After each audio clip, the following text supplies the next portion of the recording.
ದೇವೇಗೌಡರು ನಮ್ಮ ಕರ್ನಾಟಕ ಕಂಡಂಥ ರಾಜಕಾರಣಿಗಳೆಲ್ಲರಲ್ಲೂ ಕೂಡ ನಾವು ವಿಶಿಷ್ಟವಾದಂತಹ ಒಂದು ವ್ಯಕ್ತಿತ್ವದ ಒಂದು ರಾಜಕಾರಣಿ ಅಂತ ಹೇಳ್ಬೋದು. ಅಗ್ರ ಪಂಕ್ತಿಯಲ್ಲಿ ಕಾಣಸಿಗುವಂತವರು.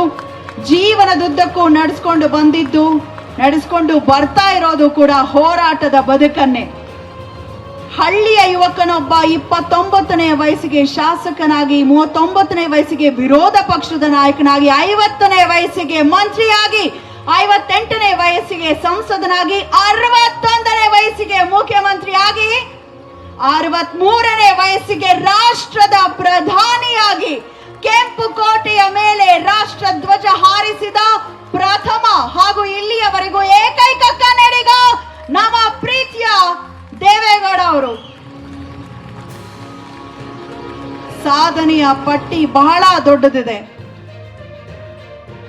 10 ತಿಂಗಳಲ್ಲಿ